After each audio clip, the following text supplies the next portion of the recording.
روشنی میں چلے، روشنی میں چلے۔ جی ناظرین، میں آپ کی میزبان سیرش روفن پروگرام کلام کی روشنی میں آپ کو خوش آمدید کہتی ہوں۔ آج کے اس ایپیسوڈ میں ہم نہایت اہم کتاب کے بارے میں سیکھیں گے۔ ویسے تو پوری بائبل مقدس ہی اور اس کی ساری کتابیں نہایت اہمیت کی حامل ہیں، لیکن آج مکاشفہ کی کتاب کے بارے میں سیکھیں گے جن باتوں کو سیکھنا اور جاننا ہر ایماندار کے لیے بہت ضروری ہے۔ اور آج ایک بار پھر میرے ساتھ محترم عالی جناب پادری عزیز انور صاحب ہیں۔ پادری صاحب، آج کے اس ایپیسوڈ میں آپ کو خوش آمدید کہتی ہوں۔ بہت شکریہ سیرش کہ ہم آج پھر اس لائق ہو سکے کہ اس نبوتی کتاب کے بارے خدا کے کلام کی سچائیوں کو سیکھ سکے، جس کے لیے آپ نے مجھے مدعو کیا۔ میں آپ کا اور آپ کے ادارے کا بے حد شکر گزار ہوں۔ جی، خداوند کا شکر ہو۔ جی پادری صاحب، یہ مکاشفہ کی کتاب جو ہے یہ خدا کے الہام کی سلسلہ وار کڑی کی آخری کتاب ہے، تو جس میں سے آپ سے میں سوال پوچھوں گی کہ مکاشفہ سے کیا مراد ہے، اور کیا اردو میں اس کتاب کے لیے استعمال ہوا لفظ اس کی اصل زبان کے معنی ٹھیک سے ادا کرتا ہے؟ اس کے بارے میں بتائیے گا۔ ہاں جی، بہت اچھی بات کی آپ نے۔ ہم پہلے اس کے نام کے بارے سے سیکھ سکے جی کہ اسے مکاشفہ کا نام کیوں دیا گیا۔ مکاشفہ کا نام جو ہے یہ تقریباً 4 صدی عیسوی میں اسے دیا گیا اور اسے مکاشفہ کی کتاب کہا گیا۔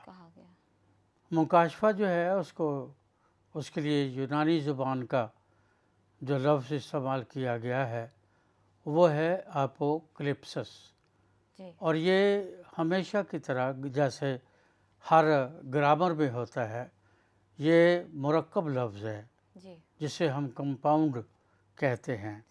یہ 2 الفاظ کا مجموعہ ہے، یعنی یہ 2 الفاظ جو ہیں اس میں پہلا لفظ ہے آپو، APPO، اور یہ ایپو ہے اور اس کا مطلب ہے کسی چیز کو ہٹانا، اور کلپسس جو ہے اس کا مطلب ہے، یا کلپٹو جو ہے وہ ہے چھپانا، ہٹانا اور چھپانا۔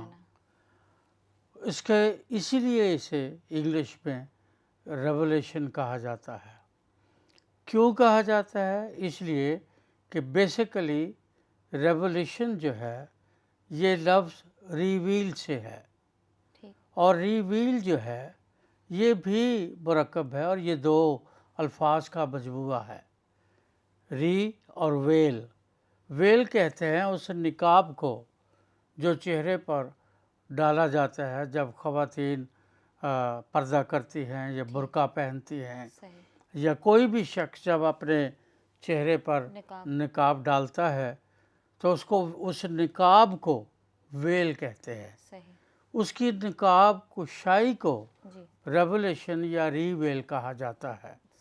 یعنی اس سے جو علامتی معنی ہیں وہ یہ ہیں کہ کوئی کتاب ہے، کوئی مضمون ہے، کوئی مسئلہ ہے، کوئی تختی ہے، کوئی بھی چیز ہے جو اپنے وجود میں موجود ہے اور اس کے اوپر پردہ پڑا ہوا ہے، اور آپ اس پردے کو ہٹاتے ہیں، اور جب اس پردے کو ہٹاتے ہیں، نقاب کشائی کرتے ہیں، تو اس نقاب کشائی کو مکاشفہ یا اسے کشف کہا جاتا ہے، اور یہ عربی اور فارسی زبان کا لفظ ہے جو کشف سے لیا گیا ہے، اور میں سمجھتا ہوں کہ اردو میں بھی ترجمہ کرنے والوں نے اس کی بہت خوبصورت معنی مکاشفہ کا لفظ استعمال کر کے اس کے صحیح معنوں کو بیان کیا ہے، کیونکہ خداوند یسوع نے جب یوحنا سے بات کی تو اس نے یہی بتایا یوحنا رسول کو کہ ان باتوں کو لکھ لے، جان لے، سمجھ لے، پڑھ لے۔ دوسری بات جو ہے مکاشفہ کے نام کی وہ یہ ہے کہ یہ جب ہم مکاشفہ کی اس نبوتی کتاب کا مطالعہ کرتے ہیں تو وہاں یہ یوحنا عارف کا مکاشفہ نہیں ہے، یہ یوحنا عارف کا مکاشفہ یا اس کی معرفت دیا گیا مکاشفہ یہ ٹھیک ہے، لیکن یہ یوحنا عارف کا مکاشفہ نہیں ہے۔ صحیح۔ پہلی ہی آیت میں یوحنا عارف اس بات کو یا خداوند مسیح یسوع اس بات کو بیان کرتے ہیں کہ یہ مکاشفہ خدا کا ہے، ٹھیک۔ خدا سے مسیح یسوع کو ملا ہے۔ مسیح یسوع کو جو ملا ہے اس کو وہ منوان یوحنا عارف کو دے رہے ہیں، اور اس میں دو باتیں ہیں۔ ایک تو بات یہ ہے کہ ان کو لکھ لے کیونکہ وقت نزدیک ہے۔ نزدیک ہے۔ دوسری بات وہ اس لیے کہتے ہیں کہ ان کو لکھ لے کیونکہ ان کا جلد ہونا ضرور ہے۔ اس لیے اس کو اردو زبان میں ہمارے پاس بائبل میں اسے مکاشفہ کی ایک نبوتی کتاب یا یوحنا عارف کے مکاشفہ کے نام سے اس کتاب کو درج کیا گیا ہے، اور یہ بالکل اس کے جو اصلی معنی ہیں ان کو بیان کرتا ہے، اور اس کو مکاشفہ کہنا یا کشف کہنا، وہ بھید جو انسان نہیں جانتے تھے اور اس کے بعد بھی نہیں جانتے تھے، وہ جب ظاہر کیے تو پھر ان کو مکاشفہ کہا گیا۔ تھینک یو پادری صاحب، بڑی خوبصورتی کے ساتھ آپ نے اس سوال کا جواب دیا کہ لفظ مکاشفہ جو ہے وہ یونانی زبان میں اسے ایپوکلیپسس کہتے ہیں۔ تو جی ناظرین، میرا ایمان ہے آپ نے اس سوال سے بڑی برکت پائی ہوگی۔ جی پادری صاحب، اگلا سوال آپ سے پوچھوں گی کہ ہمیں سکھایا گیا ہے کہ انجیل جناب یسوع المسیح کی خوشخبری ہے، لیکن انجیل کے ہوتے ہوئے ہمیں مکاشفہ کی ضرورت کیوں پیش آئی؟ اس کے بارے میں بتائیں۔ ہاں، بہت اچھی بات کی آپ نے، بہت اچھا سوال کیا۔ انجیل کا مطلب کیا ہے خوشخبری۔ جس کو عام لوگ یہ سمجھتے ہیں کہ جی اس کا ترجمہ ہے خوشخبری۔ سوال یہ ہے کون سی خوشخبری ہے؟ اب 66 کتابیں، میری نظر میں تو 66 کتابیں ہی خوشخبری ہے، جی۔ لیکن اگر ہم اسپیسیفکلی کسی بات کو خوشخبری کہتے ہیں تو پھر ہمیں بتانا ہوگا کہ یہ خوشخبری ہے۔ تو پوری انجیل کو، جی۔ چاروں اناجیل جو ہیں، ہم ان کو خوشخبری کہہ سکتے ہیں۔ جی۔ مسیح یسوع کی خوشخبری ہے، اس کے تجسم کی خوشخبری ہے، اس کے بارے جو بتایا گیا ہے ان شاگردوں نے جنہوں نے چاروں اناجیل تحریر کی ہیں، وہ خوشخبری ہے، بالکل۔ اس میں کوئی شک نہیں۔ لیکن اگر آپ نئے عہد نامہ کا مطالعہ کریں تو چاروں اناجیل جو ہیں وہ خوشخبری کی ہیں۔ جی۔ اعمال کی کتاب وہ مسیح یسوع کے بارے نہیں بتاتی۔ جی۔ اعمال کی کتاب مسیح یسوع پر ایمان لانے والوں کے کاموں، ان کے درمیان ان کی خدمت، ان کے درمیان جو معجزات ہوئے، جی۔ ان کے درمیان جب لوگوں نے خداوند کو قبول کیا تو کون کون سی باتیں واقع ہوئیں، وہ رسولوں کے اعمال کی کتاب کہلاتی ہے۔ اس کو ہم خوشخبری تو کہہ سکتے ہیں ان لوگوں کے لیے جو وہاں پر خدمت کرتے، کام کرتے، دکھ سہتے ہمیں نظر آتے ہیں۔ لیکن اعمال کی کتاب میری نظر میں، ٹھیک ہے بائبل میں اس کا ٹائٹل اعمال کی کتاب کہا گیا ہے، میری نظر میں اس کو اعمال کی کتاب کی جگہ روح القدس کے اعمال کہتا ہوں، اور وہ ہمیں اعمال کی کتاب میں روح القدس کے اعمال کی صورت میں پورے 28 ابواب بھی نظر آتا ہے کہ کس طرح خدا کا پاک روح عید پینتیکوس کے بعد لوگوں کی زندگی میں کام کرتا رہا۔ لیکن اناجیل، رسولوں کے اعمال، پھر خطوط، یہ سارے خوشخبری تو ہو سکتے ہیں، لیکن یہ ان بھیدوں کو کشف نہیں کر رہے جن بھیدوں کو جاننا ہر ایماندار کے لیے ضروری ہے۔ مسیح خداوند نے ان کے درمیان کام کیا، انہوں نے جو دیکھا لکھ دیا، جو سنا لکھ دیا۔ رسولوں نے جو کام کیا وہ دیکھا اور لکھ دیا۔ پھر پولوس نے یا دوسرے خطوط لکھنے والوں نے کلیسیائیں جب قائم ہو گئیں تو ان کے ایمان کی مضبوطی اور استحکام کے لیے خطوط لکھ دیے۔ لیکن